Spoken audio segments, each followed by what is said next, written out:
আমাদের এই এলাকায় একটি চক্র, তারা বিভিন্ন ব্যবসায়িক এবং সাধারণ মানুষের কাছ থেকে চাঁদা তুলে তারা মানুষদেরকে নিষ্পেষিত করার চেষ্টা করছে। আমি আপনাদের কাছে দৃঢ় কণ্ঠে বলতে চাই, আমরা সকল অন্যায়ের বিরুদ্ধে, সকল মজলুমদের পক্ষে আছি। তারা যদি কোন প্রকারের চাঁদাবাজদের সম্মুখে পতিত হন, আমরা আপনাদের পাশে থাকব। সকল প্রকার অন্যায়কারীদের ইনশাল্লাহ আমরা দাঁত ভাঙ্গা জবাব দেব।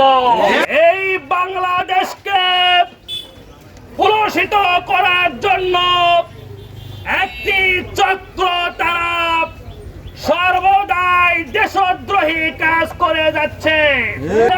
স্বাধীনতার সার্বভৌমত্ব রক্ষার জন্য অতন্ত্র প্রহরীর দায়িত্ব পালন করার জন্য বদ্ধপরিকর থাকবো ইনশাআল্লাহ।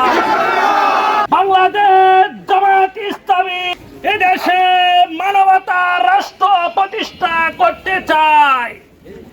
বাংলাদেশ জামায়াত ইসলামী এদেশে একটি কল্যাণ রাষ্ট্র প্রতিষ্ঠা করতে চায়, একটি ইনসাফপূর্ণ রাষ্ট্র কায়েম করতে চায়, যে রাষ্ট্রে থাকবে না কোনো দুর্নীতি, যে রাষ্ট্রে থাকবে না কোনো চাঁদাবাজি, যে রাষ্ট্রে দখলদারিত্বের কোনো জায়গা হবে না। আগামী দিনে কল্যাণ রাষ্ট্র প্রতিষ্ঠার জন্য বাংলাদেশ জামায়াত ইসলামীর ন্যায়ের প্রতীক দাঁড়িপাল্লা মার্কাকে আমরা বিজয়